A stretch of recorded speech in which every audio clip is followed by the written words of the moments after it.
অনুশ্রীর ভাই রিবু বোনের সুখের জন্য এবার ঈশানের হাতে নিজের বোনকে তুলে দিল। অনুশ্রী এবং ঈশান তো অনেক খুশি। হ্যাপি এভার 70 দেখা যাবে আজকের পর্বে। বিস্তারিত জানতে ভিডিওতে একটি লাইক দিয়ে পুরো ভিডিওটি দেখতে থাকুন।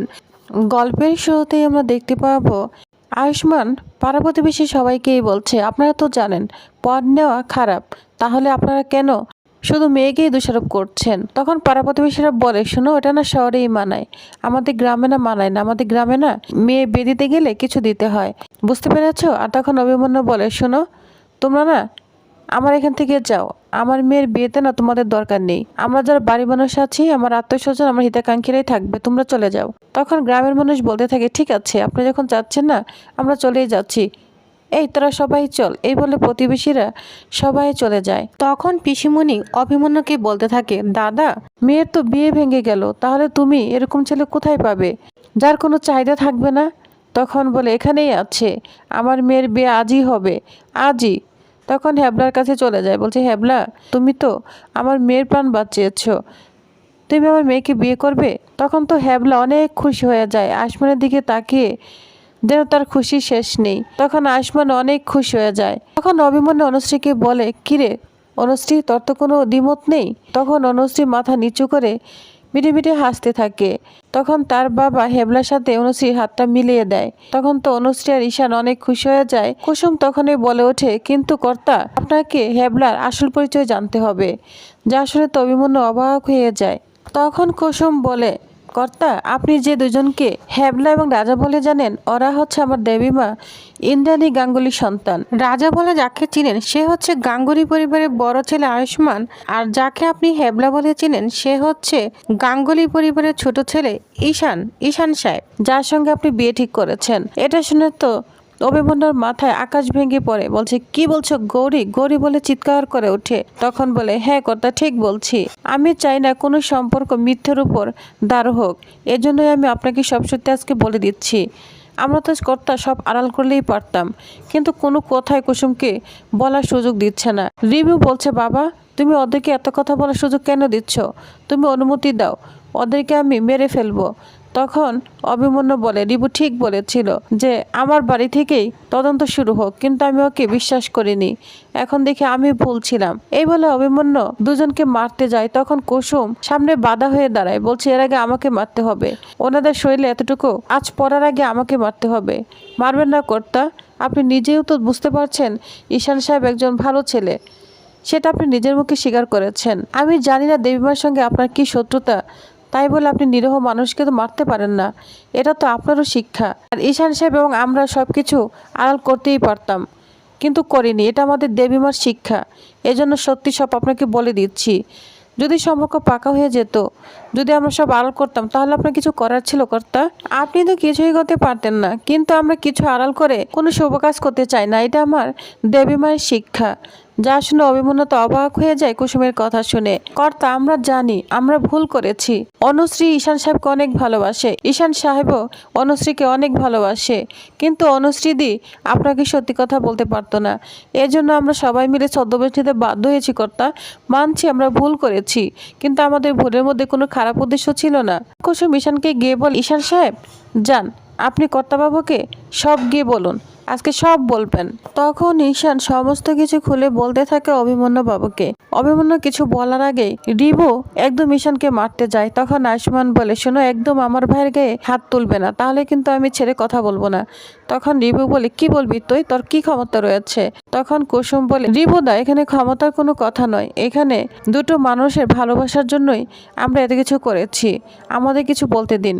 তখন অভিমন্যুকে কুসুম বলে, কর্তা, আমরা মানছি আমরা ভুল করেছি, কিন্তু ঈশান গাঙ্গুলি এবং আয়ুষ্মান গাঙ্গুলি দুজন কিন্তু পরিবারে দুইটা রত্ন, গাঙ্গুলি পরিবারে দুইটা রত্ন, আমার দেবীমার চোখের মণি, যারা কখনোই কষ্ট করেনি, পালঙ্কের শুয়ে যাদের অভ্যাস, ইচ্ছা করলে মুহূর্তে অনেক চাকরচাকরি পাল্টাতে পারে, মুহূর্তের মধ্যে অনেক খাবার দাবার আয়োজন করতে পারে, কিন্তু দুইজন আপনাদের বাড়িতে অনেক কষ্ট করে থেকেছে।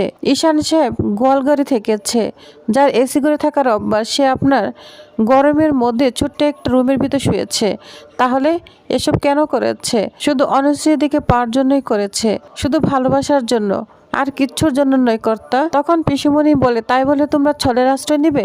ছলের আশ্রয় নেও তো অপরাধ। তখন কুসুম বলে, পিসিমণি যদি অপরাধ হয় তো অপরাধ করেছি, শুধু দুজন মানুষের ভালোবাসার জন্যই করেছি কর্তা, অনুষ্ঠিতির জন্যই করেছি, আমাদের কোনো খারাপ উদ্দেশ্য ছিল না। তখন আয়ুষ্মান বলে, হ্যাঁ আমাদের কোনো খারাপ উদ্দেশ্য ছিল না। গাঙ্গুলি পরিবারের বড় সন্তান আমি আয়ুষ্মান, আপনাদের কাছে ক্ষমা চাচ্ছি, আমার ভাইয়ের সুখের জন্য ক্ষমা চাচ্ছি কর্তা, আমাদের ক্ষমা করে দিন। তখন পিসিমণি বলে, আচ্ছা আচ্ছা গৌরী, তুমি কে? তুমি যে এত কথা বলছো ওদের হয়ে? তখন বলে, আমি ওনাদের বাড়ির কাজের লোক, ইন্দ্রাণী গাঙ্গুলি আমার দেবীমা। তখন আয়ুষ্মান বলে, ও কাজের লোক নয়, ও গাঙ্গুলি গ্রুপ অফ কোম্পানির ব্র্যান্ড অ্যাম্বাসেডর, বুঝতে পেরেছেন? ও আমাদের কাছে আমাদের পরিবারের একজন। তখন সবাই মিলে ক্ষমা চাইতে থাকে। কুসুম বলে, কর্তা ক্ষমা করে দিন, অনুশ্রী আর ঈশানবাবুর ভালোবাসা মেনে নিন, কিছু তো বলুন কর্তা। তখন একদম ঈশানের আর আয়ুষ্মান দুজনে কলার ধরে দুই হাতে বলছে, তোদেরকে আজকে মেরেই ফেলবো, তোদেরকে মেরে গাঙ্গুলি পরিবারের বংশ না আমি ধ্বংস করে দিব, বুঝতে পেরেছিস? এত বড় সাহস আমার শত্রু ছেলেরা আমার বাড়িতে, আমি ধরতে পারিনি।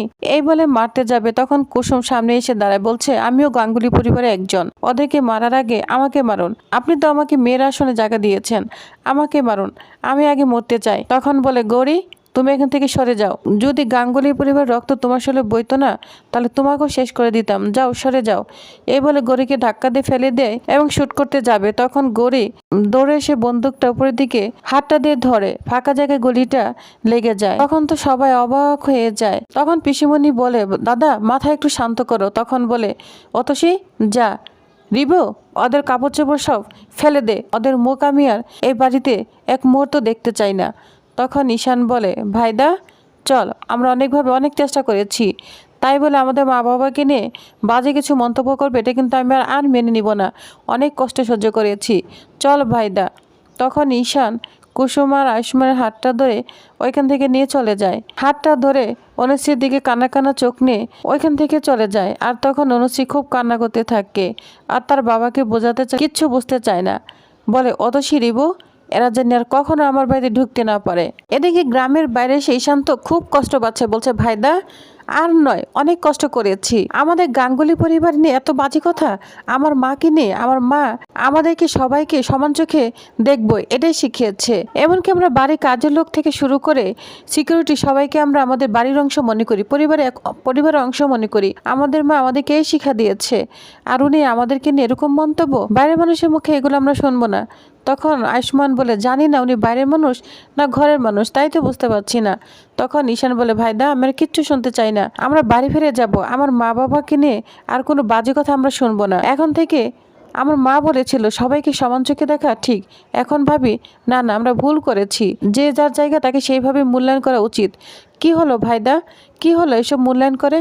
তখন আয়ুষ্মান বলে, ঈশান তুই নিজেকে কন্ট্রোল কর, বুঝতে পেরেছি। কিন্তু ঈশান কিছুতেই বুঝতে চায় না, কিছুতেই মানাতে পারছে না আয়ুষ্মান ঈশানকে। তখন কুসুম বলে, সবকিছু না আমার জন্যই হয়েছে, বুঝতে পেরেছেন, সবকিছু আমার জন্যই হয়েছে, যদি আমি ঈশান সাহেবের পরিচয় ভেবে না বলতাম তাহলে মনে হয় ওনাদের আশীর্বাদটা হয়ে যেত।